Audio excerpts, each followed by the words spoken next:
আজ আমরা রাশিয়ার নিউক্লিয়ার স্ট্র্যাটেজি বা পারমাণবিক কৌশলের সেই জটিল জগৎটা একটু সহজ করে বোঝার চেষ্টা করব। আমাদের এই বিশ্লেষণের ভিত্তি হল স্প্যানিশ ইনস্টিটিউট ফর স্ট্র্যাটেজিক স্টাডিজের একটি গবেষণাপত্র। ভাবা যায় পৃথিবীর সবচেয়ে বিধ্বংসী অস্ত্রই কিনা যুদ্ধ ঠেকাতে পারে। শুনতে অদ্ভুত লাগলেও বিশ্ব নিরাপত্তার পুরো ধারণাটাই কিন্তু দাঁড়িয়ে আছে এই বিরোধাভাস বা প্যারাডক্সের ওপর। এর মূল আইডিয়াটা কিন্তু বেশ সোজা। পারমাণবিক অস্ত্রকে দেখা হয় একটা দেশের নিরাপত্তার চূড়ান্ত গ্যারান্টি হিসাবে। মানে এটা এমন এক ভয় তৈরি করে যা প্রতিপক্ষকে এক প্রকার বাধ্য করে যৌক্তিক আচরণ করতে। শীতল যুদ্ধের সময় এই ধারণার উপর ভিত্তি করেই একটা তত্ত্ব দাঁড়িয়েছিল মিউচুয়ালি অ্যাসিওর্ড ডিস্ট্রাকশন বা সংক্ষেপে ম্যাড।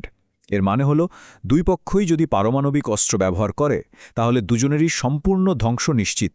আর এই ভয়টাই কিন্তু দশকের পর দশক ধরে বড় শক্তিগুলোর মধ্যে সরাসরি যুদ্ধ বাঁধতে দেয়নি। আমাদের পরে শুধুই নীরবতা, এটা হলো রাশিয়ার স্ট্র্যাটেজিক মিসাইল ফোর্সের মূলমন্ত্র।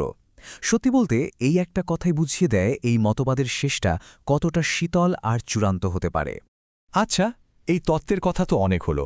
এখন প্রশ্ন হল, আজকের বিশ্বে রাশিয়ার যে অবস্থান, সেখানে এই পারমাণবিক শক্তির ভূমিকাটা ঠিক কী? গবেষণা বলছে বিশ্বমঞ্চে রাশিয়ার পরাশক্তি হিসেবে টিকে থাকার পেছনে মূল ভিত্তি কিন্তু দুটো। এক, তাদের বিশাল পারমাণবিক অস্ত্র ভাণ্ডার, যা কিনা আমেরিকার সাথে মিলে পৃথিবীর মোট পারমাণবিক অস্ত্রের প্রায় ৯০%। আর দুই, জাতিসংঘের নিরাপত্তা পরিষদে তাদের স্থায়ী সদস্যপদ আর ভেটো দেওয়ার ক্ষমতা। এই টেবিলটা দেখলেই বিষয়টা আরও পরিষ্কার হয়ে যায়। দেখুন, মোট মজুতের দিক থেকে রাশিয়া আর মার্কিন যুক্তরাষ্ট্র বাকিদের চেয়ে কতটা এগিয়ে। এই সংখ্যাগুলোই বলে দেয় কেন পারমাণবিক শক্তির খেলায় এখনও এই দুটি দেশই প্রধান খেলোয়াড়।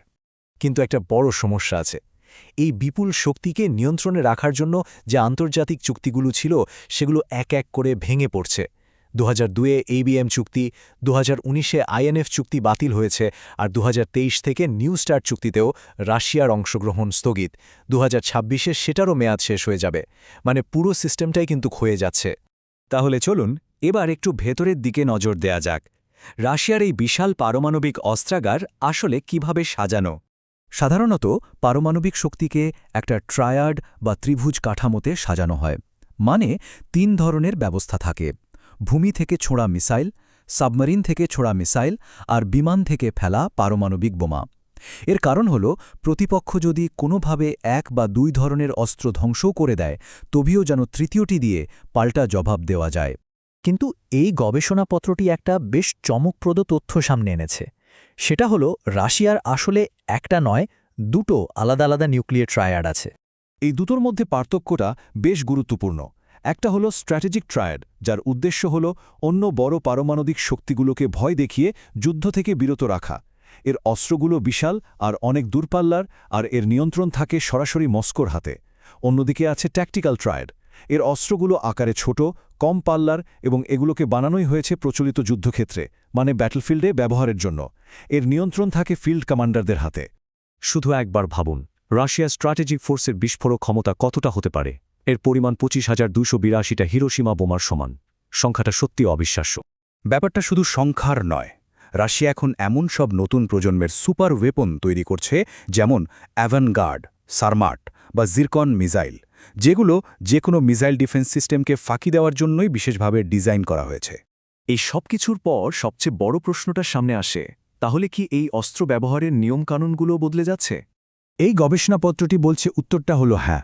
রাশিয়ার যে নিউক্লিয়ার ডকট্রিন বা পারমাণবিক মতবাদ, যা সম্প্রতি 2024 সালের নভেম্বরে আপডেট করা হয়েছে, সেখানে এখন খোলাখুলিভাবেই পারমাণবিক সংঘাতের সম্ভাবনার কথা বলা হচ্ছে।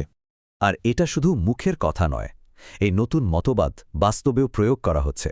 যেমন পারমাণবিক অস্ত্রের ভয় দেখিয়ে অন্য বড় শক্তিগুলোকে, বিশেষ করে ন্যাটোকে, ইউক্রেন যুদ্ধ থেকে দূরে রাখা হয়েছে। আবার গ্রোমের মতো বিশাল সামরিক মহড়া চালিয়ে কৌশলগত বার্তা দেয়া হচ্ছে। বলা যেতে পারে ইউক্রেন আক্রমণ একরকম বাস্তব পরীক্ষা নিরীক্ষার ক্ষেত্র হয়ে উঠেছে।